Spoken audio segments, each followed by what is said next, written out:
This meditation, adapted from John Kabat-Zinn's mountain meditation, is normally done in a sitting position, with shoulders in a comfortable but alert posture, hands on your lap or your knees, arms hanging by their own weight, like heavy curtains, stable and relaxed.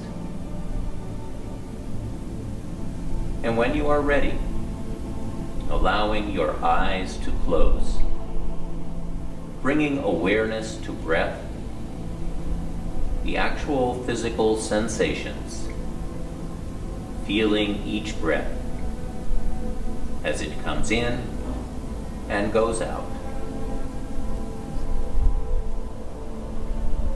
Letting the breath be just as it is, without trying to change or regulate it in any way. Allowing it to flow easily and naturally with its own rhythm and pace, knowing that you are breathing perfectly well right now. Nothing for you to do.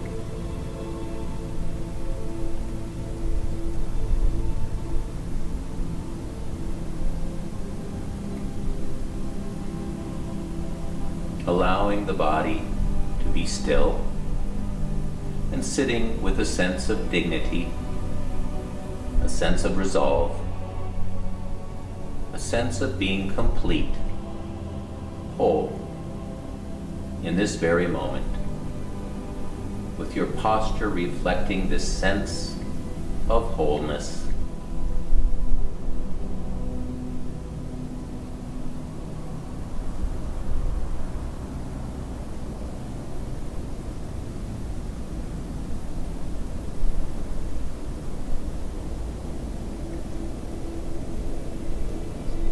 As you sit here, letting an image form in your mind's eye of the most magnificent or beautiful mountain that you know or have seen or can imagine.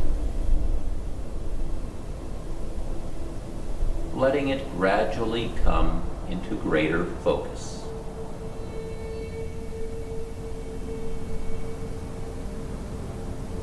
And even if it doesn't come as a visual image, allowing the sense of this mountain and feeling its overall shape, its lofty peak or peaks high in the sky, the large base rooted in the bedrock of the Earth's crust, its steep or gently sloping sides.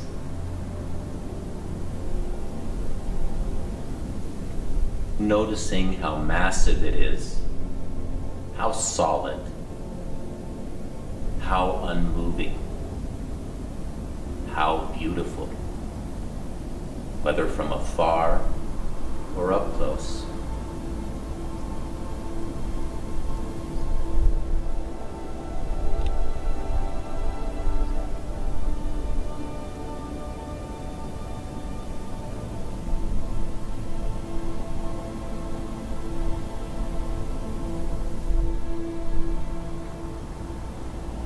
Perhaps your mountain has snow blanketing its top, and trees reaching down to the base, or rugged granite sides. There may be streams and waterfalls cascading down the slopes. There may be one peak or a series of peaks, or with meadows and high lakes.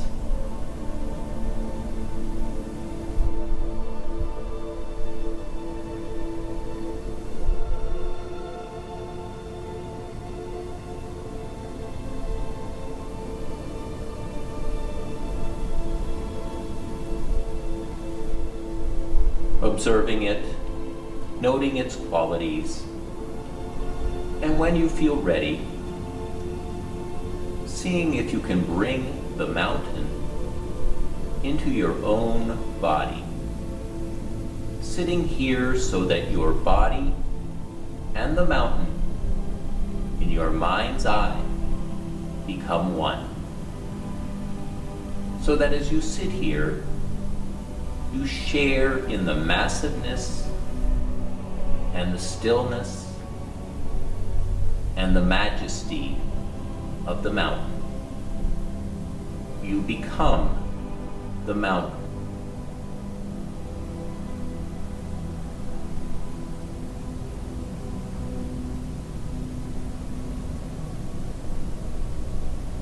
Grounded in the sitting posture, your head becomes the lofty peak, supported by the rest of the body and affording a panoramic view.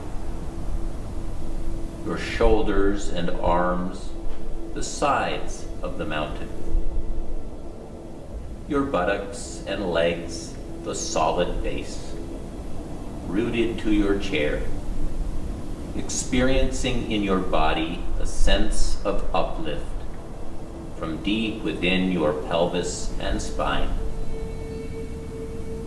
With each breath, as you continue sitting, becoming a little more a breathing mountain, alive and vital, yet unwavering in your inner stillness, completely what you are, beyond words and thought, a centered, grounded, unmoving presence.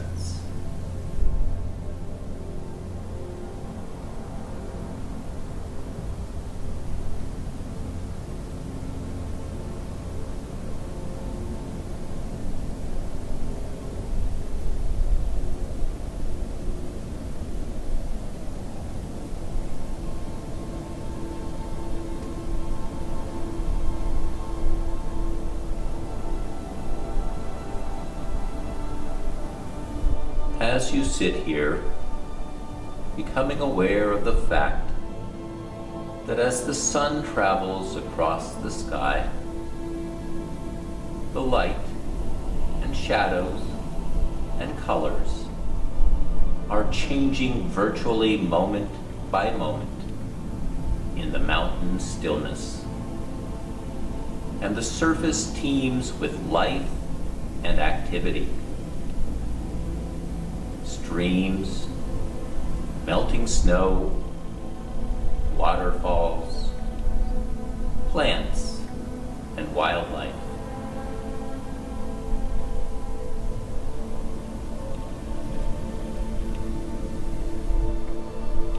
As the mountain sits, seeing and feeling how night follows day and day follows night, the bright warming sun, followed by the cool night sky studded with stars, and the gradual dawning of a new day.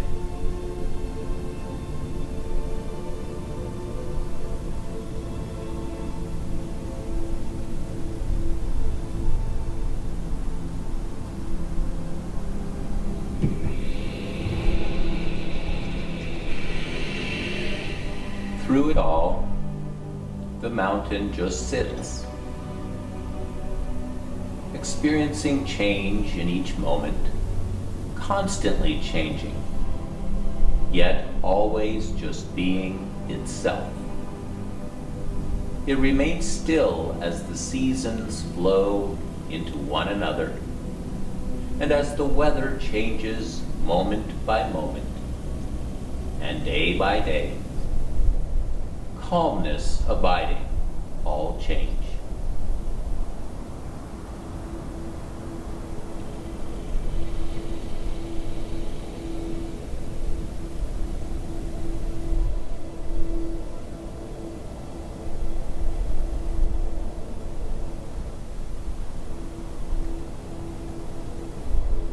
In summer, there is no snow on the mountain, except perhaps for the very peaks, or in crags shielded from direct sunlight. In the fall, the mountain may wear a coat of brilliant fire colors. In winter, a blanket of snow and ice. In any season, it may find itself at times enshrouded in clouds or fog, or pelted by freezing rain. People may come to see the mountain and comment on how beautiful it is, or how it's not a good day to see the mountain, that it's too cloudy, or rainy, or foggy, or dark.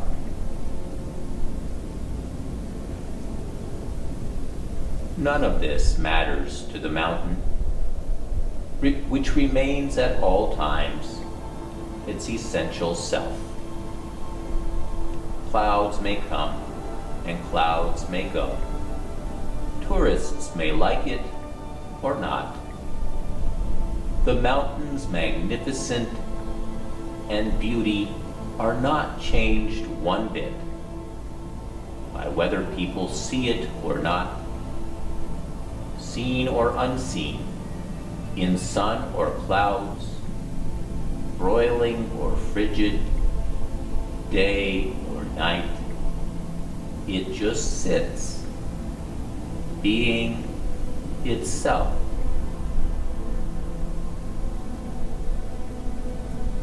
At times visited by violent storms, buffeted by snow and rain, and winds of unthinkable magnitude. Through it all, the mountain sits.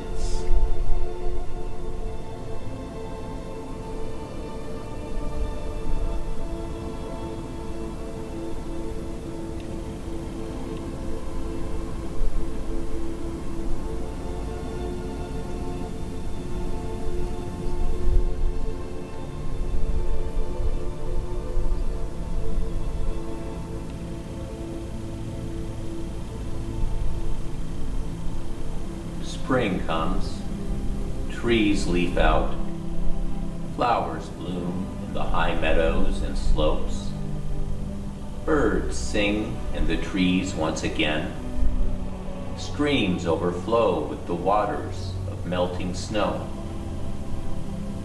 Through it all, the mountain continues to sit, unmoved by the weather, by what happens on its surface, by the world of appearances,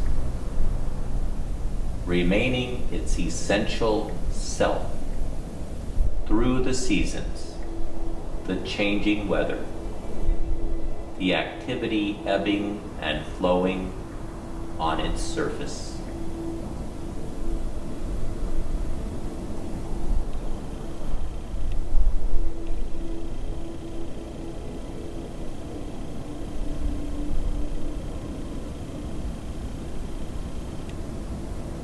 In the same way, as we sit in meditation, we can learn to experience the mountain. We can embody the same central, unwavering stillness and groundedness in the face of everything that changes in our own lives, over seconds, over hours, over years.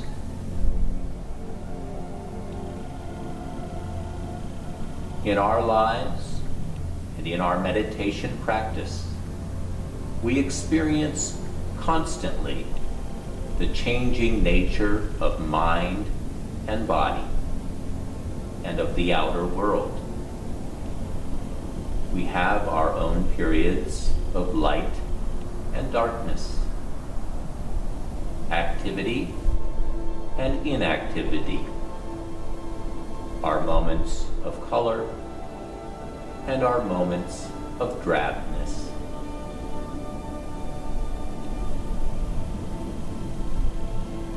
It's true that we experience storms of varying intensity and violence in the outer world and in our own minds and bodies.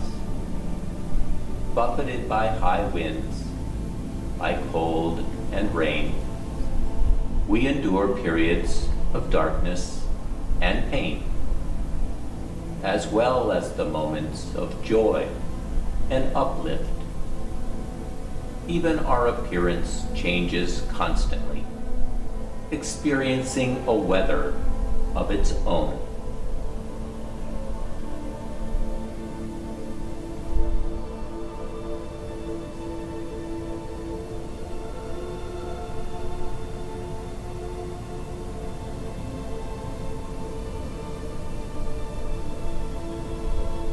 By becoming the mountain in our meditation practice, we can link up with its strength and stability and adopt them for our own. We can use its energies to support our energy, to encounter each moment with mindfulness and equanimity and clarity. It may help us to see that our thoughts and feelings, our preoccupations, our emotional storms and crises, even the things that happen to us, are very much like the weather on the mountain.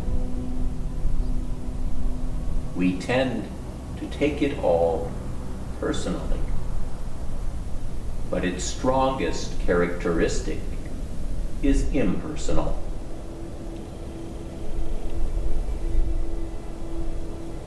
The weather of our own lives is not to be ignored or denied. It is to be encountered, honored, felt, known for what it is, and held in awareness. And in holding it in this way, we come to know a deeper silence and stillness and wisdom. Mountains have this to teach us, and much more if we can let it in.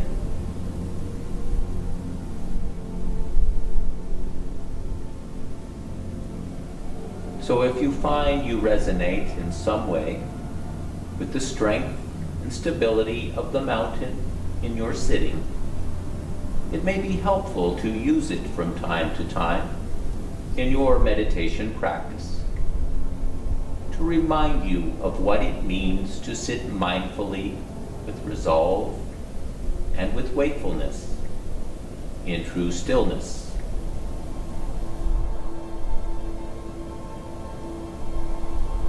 So in the time that remains, continue to sustain the mountain meditation on your own, in silence, moment by moment, until I call you back again.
This concludes the mountain meditation.